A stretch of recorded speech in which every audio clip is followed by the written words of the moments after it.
When the hype train meets a cult, you can almost guarantee that no good will come from it.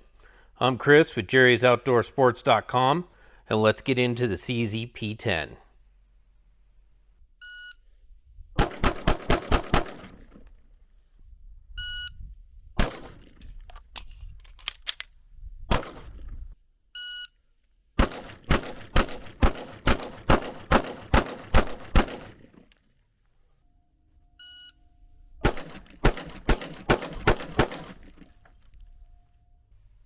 CZ has an almost mythical status in the shooting community. They are the makers of top-tier systems chosen by people who are deadly serious about their art. Or at least that's what CZ owners think. In reality, they're kind of looked at as the vegans of the shooting world. Though I don't know if that's fair, because I've never had a CZ owner raise their anemic hand to me after I didn't immediately congratulate them on their choice. Now, I'll admit I might be a little bit soft on the cult of CZ, as I have owned several of them, and every time they announce something new it always piques my interest, like it did with the P10.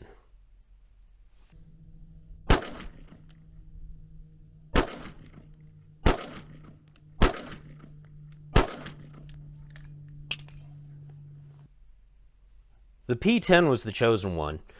It was supposed to bring back balance to a marketplace that had been dominated by Glock. It was said by many to be the Glock Killer that the industry craved so badly. The hype train was well and truly steaming ahead as fast as it could. And even I got caught up in the hype. I got the first one that I could get my hands on in 2018. But now that we've had a few years to see how it's turned out, Glock is still alive and well, hardly slain by anything, and the P10 goes for deep discounts. So what happened? What happened to the prophesized potential?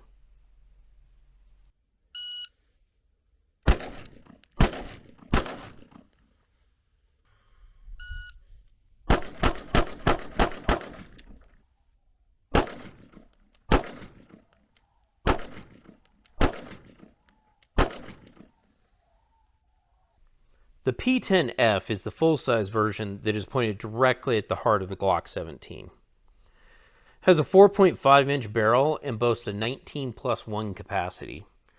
It also has a set of metal sights with a ledge on the rear that are dramatically better than the Glock stock sights. But this is where the comparisons between the P10 F and the Glock 17 end, because this is where anything that is objectively better than the Glock ends.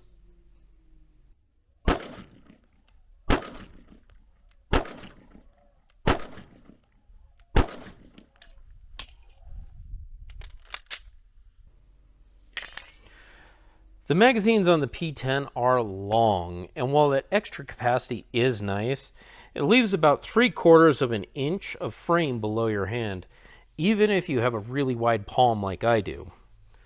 Now, if I had to carry this around on a duty belt, that extra length would get really old really quick as it got hung up on everything.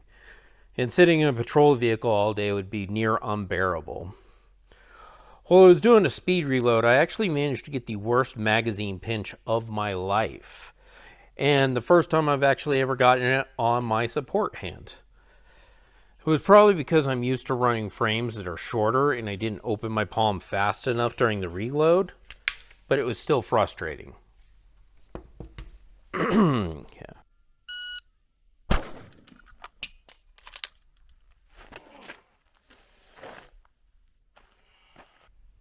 The texturing on the P10 is just raised squares on the frame.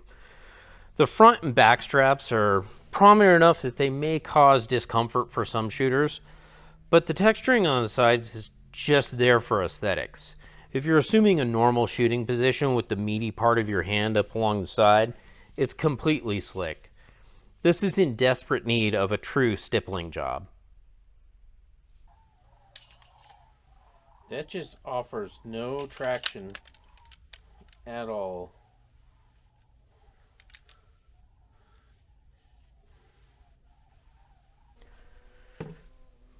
Shooting it is fine. The trigger allows for conscientious accuracy, but the recoil actually felt snappier than I expected.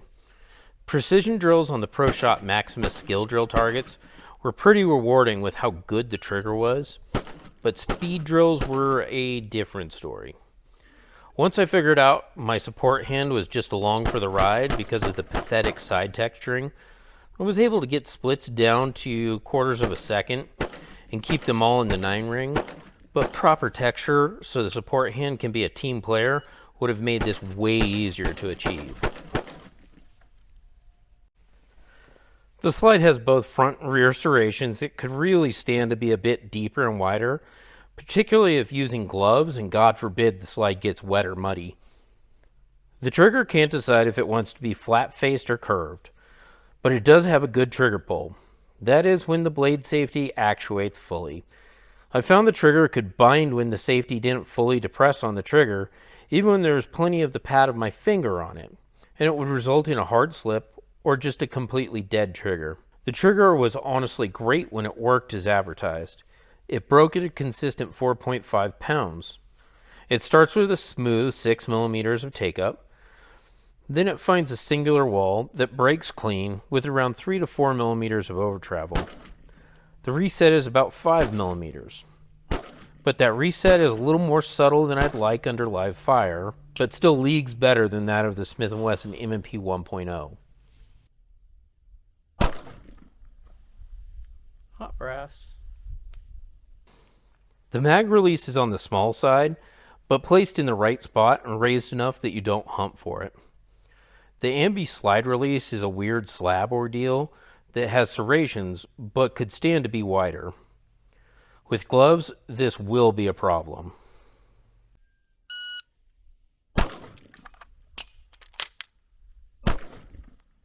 The magwell does have an attempt at beveling, but it's really a laughable attempt. This needed way more effort.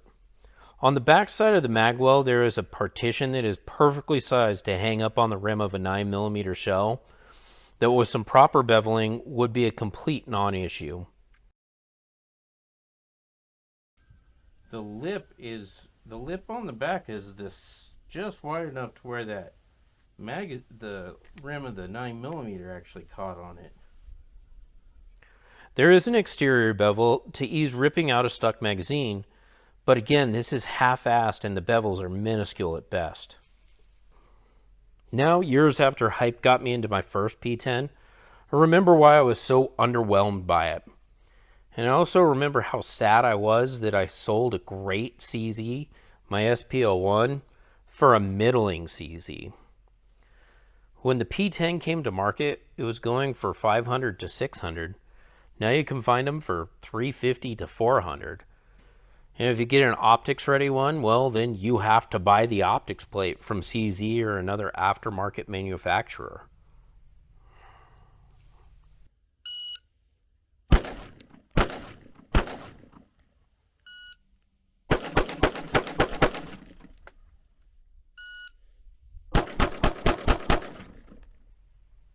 The shooting experience is just soulless, devoid of any emotional connection to the P10 like you get when you shoot a Shadow or a Scorpion.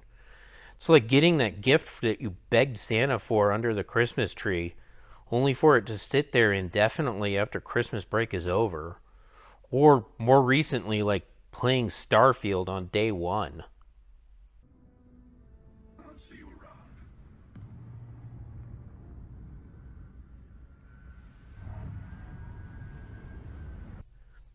CZ got caught up in its own hype when it dropped the P10. And now with the better part of a decade to look back at it, it just needed more time in the oven. And to even mention the phrase Glock Killer with it in your hands just inspires buzzword fatigue. The only real question is, will CZ give this another chance with a second generation? And even if they do, will the industry have enough hype left in it to even notice it? I'll admit there's a lot of substance here that just needs a little bit more refinement. I guess it's up to CZ if they can regenerate the excitement that came with it. Anyway, I'm Chris with Jerry'sOutdoorSports.com, and I'll see you next time.